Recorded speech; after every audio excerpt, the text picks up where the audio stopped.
Reiga menatap bapak dan ibunya bergantian. Ia ingin mendapat penjelasan yang detail kenapa selama ini orang tuanya merahasiakan tentang Bayu darinya. Ia juga ingin tahu asal-usul Bayu, siapa orang tua kandungnya. Ibu berharap kamu bisa mengerti, Rei. Ibu gak mau hubunganmu dan Bayu jadi buruk kalau tahu hal ini.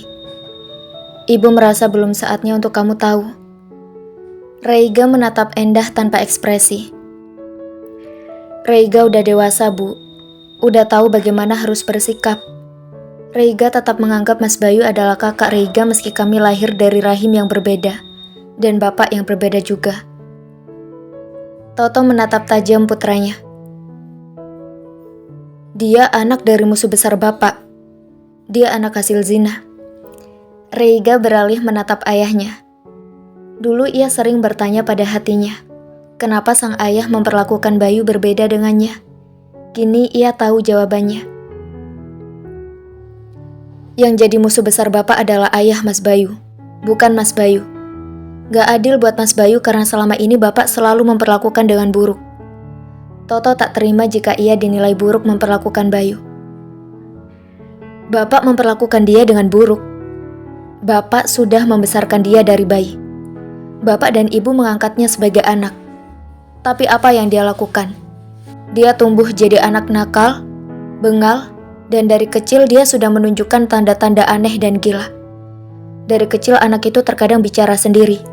Dan bahkan bapak selalu muak setiap kali dia bercerita tentang teman hayalannya. Penyakit jiwanya ini menurun dari ibunya. Kata demi kata meluncur dengan tegas dari bibirnya. Sorot kebencian terlukis jelas di matanya. Reiga tercenung. Dia mencoba mencari apakah ada sorot kasih sayang yang bisa ia tangkap saat melihat tatapan gahar sang ayah setiap kali membicarakan Bayu. Secuil saja. Apakah masih ada? Yang Reiga temukan hanya sorot amarah, benci, kecewa, dan luka. Ia tak mengerti kenapa hati ayahnya begitu keras. Bahkan kepolosan anak-anak pun tak mampu menggetarkan hatinya. Mas Bayu tidak akan tertekan dan depresi jika saja ada dukungan dari keluarga ini. Dia selalu tertekan karena sikap bapak. Toto berdiri dan menatap Reiga penuh amarah. Kamu menyalahkan bapak. Kamu lebih membela anak bengal itu dibanding bapakmu sendiri. Silakan. Bapak tidak akan pernah sudi menerima anak itu kembali ke rumah ini. Toto berbalik masuk ke dalam. Dia tak ingin lagi berdebat dengan Reiga. Reiga mengusap wajahnya. Dia beristighfar dan menatap ibunya yang diam membisu. Bu, Rei mohon ceritakan tentang orang tua Mas Bayu. Entah kenapa Rei ingin tahu keberadaan mereka. Endah menghembuskan nafas. Setitik air seakan mengkristal di ujung matanya. Ibu Bayu namanya Rida. Dia adalah bulekmu, Rei. Dia adik bungsu ibu. Dia berpacaran dengan Saman. Saman ini adalah pesaing berat bapakmu. Waktu mereka satu kampus, Saman pernah menuduh bapak mencuri soal ujian. Dan memang soal itu ditemukan di tas bapak. Universitas tak mau menolerir perbuatan tersebut. Bapakmu dikeluarkan dari universitas. Aroma persaingan mereka sudah terbangun dari kecil. Reiga melongo.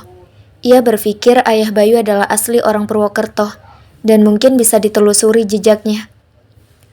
Berarti Pak Lik Saman ini orang asli sini. Endah menggeleng. Bukan. Dia dan orang tuanya asli Kalimantan dan pindah ke sini waktu Saman kelas 5 SD. Sejak dia pindah sekolah, bapakmu memang tidak suka dengan Saman. Puncaknya saat mereka dewasa. Bapakmu ditunangkan dengan Rida. Ternyata diam-diam Rida pacaran dengan Saman. Rida hamil, dan kehamilannya ini membuat geger warga. Bapak yang seharusnya menikah dengan Rida, akhirnya dinikahkan dengan ibu. Saman dan keluarganya pergi dari Purwokerto, dan tidak tahu kemana. Rida depresi. karena Saman tidak bertanggung jawab. Reiga tercekat. Dia menduga Bayu belum mengetahui kisah di balik kelahirannya, karena mungkin Bayu sengaja tak ingin tahu. Jadi benar, Bulik Rida bunuh diri. Reiga mengernyitkan alisnya. Dia sempat menghilang sebelum bunuh diri. Waktu itu Bayu umur 5 bulan. Ada saksi mata yang melihat Rida menceburkan diri ke sungai. Jasadnya tak pernah ditemukan. Saksi mata itu siapa, Bu? Reiga semakin penasaran. Endah menghela nafas, berusaha menstabilkan deru nafasnya yang serasa mencekat di ujung. Selalu saja ada perasaan sedih dan menyayat menguasai kala ia menceritakan kisah malang adik bungsunya. Ibu juga gak begitu paham siapa, karena 2 orang itu bukan asli orang sini, tapi mereka mengenal Rida. Keberadaan mereka juga entah di mana. Ibu gak tahu. Orang mereka cuma pendatang yang sewaktu-waktu bisa pindah atau kembali ke daerah asal. Reiga mengernyit. Kenapa semua menjadi semakin rumit? Banyak pertanyaan yang masih mengendap. Namun ia juga tahu, ibunya pun tak tahu banyak dan hanya mampu memberikan sedikit informasi. Ibu atau keluarga lain gak berusaha mencari informasi ini lebih jelas. Setitik bulir bening berlinang di pipi Endah. Siapa yang berani, Rei? Bahkan kakek dan nenekmu tak mau lagi menerima Rida. Hamil di luar nikah di zaman mudanya ibu itu benar-benar hal yang sangat memalukan. Benar-benar aib yang sangat hina, rendah. Beda dengan zaman sekarang yang kadang ada orang-orang yang menganggap hal itu biasa. Padahal sampai kapanpun, namanya zina adalah dosa besar. Karena itu, keluarga gak ada yang mau menerima dia. Hanya ibu yang bersedia menampung dan merawatnya pasca melahirkan. Ibu juga membantu merawat Bayu sejak lahir, karena Rida mengalami stres dan akhirnya depresi berat. Saat dia menghilang, ibu berusaha mencari-cari, bertanya ke semua orang, tapi gak ada yang tahu. Keluarga lain tidak ada yang mau tahu. Tahu-tahu beberapa hari setelahnya, ada yang bilang kalau Rida bunuh diri. Tangis Endah semakin deras. Reiga tak kuasa melihat ibunya menangis sedemikian menyayat. Ia usap-usap bahu ibunya. Ia bangga pada sikap ibunya yang masih mau menampung buliknya. Ada rasa sedih yang tak terelakkan ketika ia membayangkan betapa menderitanya seorang Rida waktu itu.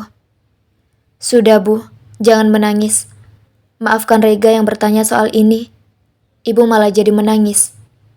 Endah mengangguk. Gak apa-apa, Nak. Ibu minta kamu tetap akur dan sayang sama Mas Bayu. Meski dia bukan kakak kandungmu, tapi kalian tumbuh bersama dari kecil. Ibu gak perlu khawatir. Reiga dan Mas Bayu tetap akur. Di mata Rei, Mas Bayu tetaplah seorang kakak. Kepala Reiga mendadak pening. Sejak semalam memang kondisinya tak begitu fit. Ia tahan rasa ingin tahunya. Dia berencana untuk memberikan informasi ini pada kakaknya. Mungkin saja Bayu ingin menggali informasi ini lebih jelas, agar semua teka-teki itu terjawab. Bu, Rei pamit dulu ya. Jaga kesehatan ibu. Rei pengen pamitan sama bapak, tapi kayaknya bapak masih marah. Endah tersenyum. Nanti biar ibu sampaikan sama bapak. Kamu pamitan juga percuma. Kalau sudah marah, bapak enggan bicara dan ibu takutnya amarahnya kembali meledak. Biarkan bapak sendiri dulu untuk mengademkan pikirannya. Reiga mengangguk. Iya, Bu. Rei pulang ya. Assalamualaikum. Waalaikumsalam. Endah mematung menatap kepergian putranya. Ia berdoa agar Allah melembutkan hati suaminya. Jangan sampai kekerasan hati suaminya membuatnya kehilangan anaknya. Seorang anak telah pergi. Ia tak mau lagi kehilangan satu anak lagi. Bayu terlihat sibuk menggoreng nasi. Sedang Firda sibuk menghidangkan pesanan pelanggan. Beberapa pelanggan memilih makan di tempat, dan beberapa yang lain memilih membawa pulang. Malam ini mereka kedatangan cukup banyak pembeli. Rasa nasi goreng buatan Bayu memang khas dan enak. Inilah yang menjadi pemikat pembeli untuk kembali membeli nasi goreng buatannya, setelah sebelumnya pernah mencicipi nasi goreng tersebut. Bayu beristirahat sejenak dengan duduk di kursi sambil tersenyum puas melihat pelanggan yang lahap memakan nasi gorengnya. Tak ada yang lebih membahagiakan bagi seorang penjual selain melihat pembeli puas dengan masakannya. Firda mengambilkan segelas air untuknya. "Diminum dulu, Mas. Dari tadi Mas Bayu goreng nasi terus tapi kayaknya belum minum." Bayu menerima segelas air itu dengan senyum lebar. "Makasih sayang." Bayu meneguk air itu. Ia letakkan kembali segelas air itu di meja. Tangannya menyentuh perut istrinya lembut. "Dedek lagi apa? Dedek seneng ya ikut jualan sama ayah bunda?" Firda tersenyum mendengar cara bicara suaminya yang berubah menjadi lebih lembut ketika mengajak calon anaknya bicara. "Seneng ayah, tapi ayah mesti bilang ke bunda, suruh jangan kecapean." Bayu mengecilkan suaranya agar mirip dengan suara anak-anak. Seolah bayi dalam rahim itu sedang berbicara. Firda tertawa. Apa yang dilakukan Bayu menarik perhatian salah seorang pengunjung. "Udah hamil berapa bulan, Mbak?" Tanya seorang pelanggan perempuan yang tengah duduk lesehan menyantap nasi goreng. "Udah mau 8 bulan, Mbak," balas Firda dengan senyum. "Wah, gak lama lagi ya Mbak lahiran. Semoga lancar terus ya Mbak," sahut pelanggan itu lagi. "Amin, makasih banyak doanya Mbak." Firda kembali mengulas senyum. Bayu turut mengaminkan doa itu. Setelah semua pelanggan pulang, Bayu dan Firda membereskan dagangan. Tiba-tiba ada seorang datang menanyakan nasi gorengnya masih ada apa tidak. "Paling tinggal sebungkus saja nih Mas," ucap Bayu. "Gak apa-apa, saya beli ya," sahut laki-laki mengenakan topi dan jaket berbahan denim. "Pedes atau enggak Mas?" tanya Bayu lagi. "Pedes saja." Bayu pun menggoreng nasi itu. Meski dia dan Firda sudah hendak pulang ke kontrakan, tapi Bayu tetap melayani pembeli tersebut meski beberapa alat dan bahan sudah dibereskan. Seusai menerima sebungkus nasi goreng, pembeli membayarkan sejumlah uang lalu kembali ke mobilnya. Di dalam mobil, laki-laki tersebut membuka bungkusannya lalu menyuapkan nasi goreng itu dengan 1 sendok plastik yang disertakan dalam bungkusan itu. Ia mengetik huruf demi huruf pada layar smartphone-nya. "Nasi gorengnya enak banget, Bos. Berbakat masak tuh anak." Di kota lain yang masih satu pulau dengan Purwokerto, ada seorang laki-laki yang tertegun memandang lepas ke atas. Seakan tengah meneliti mega kelam yang tak menampakkan satupun bintang. Mendung menyelimuti tapi tidak bisa dipastikan apakah akan turun hujan atau tidak malam ini. Ia terpekur dengan luka yang masih basah, tapi tidak sebasah tempo lalu. Serpihan kenangan bersama putri tercinta perlahan mengetuk sisi keangkuhannya. Sedikit ego tertepis, tapi ia tetap tidak bisa menerima kehadirannya kembali, termasuk bayi dalam kandungannya. Hati ayah mana yang tega ketika sang putri menikah dengan seseorang yang belum mampu memberikan kemapanan untuknya? Hati mana yang tega membayangkan perut sang putri semakin membesar sementara ia tak bisa memastikan apakah putrinya akan tetap aman sampai nanti melahirkan? Tentu ia masih ingat kala bayi mungil itu pertama kali hadir di rumah. Kekosongan karena belum memiliki anak perempuan telah terisi dengan kedatangannya. Awalnya dia memang tak menyetujui istrinya untuk mengangkat anak. Dia takut tak bisa membagi kasih sayangnya secara adil. Namun semakin sering berinteraksi dengan bayi mungil itu, rasa sayang itu tumbuh mengalir. Anak itu membuat hari-harinya lebih berwarna. Firda Zeranita, nama yang diberikan panti asuhan padanya. Ia tetap menggunakan nama itu kala mengurus akta kelahiran setelah sebelumnya selesai mengurus surat-surat yang dibutuhkan untuk permohonan adopsi. Ia tambahkan namanya dan istrinya dalam akta kelahiran itu meski status itu hanya tercetak di atas kertas. Dan terbayang dalam benaknya saat Firda menikah, ia akan menjelaskan semua tentang status Firda dan kenapa ia harus menggunakan wali hakim saat menikah.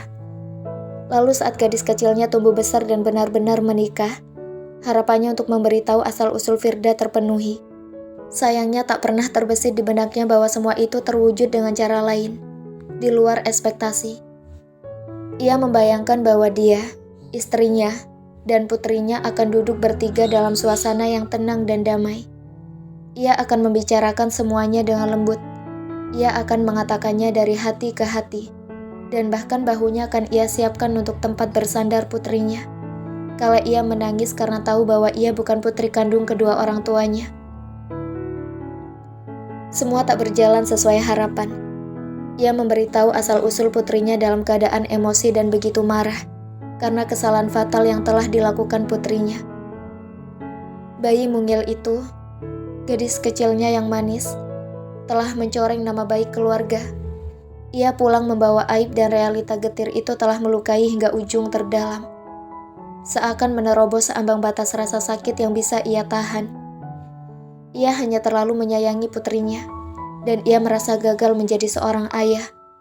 Ia berpikir, mungkin saja ia terlalu memanjakan Firda dan menuruti segala keinginannya, hingga dia tumbuh menjadi pribadi labil yang tak mampu menjaga dirinya sendiri.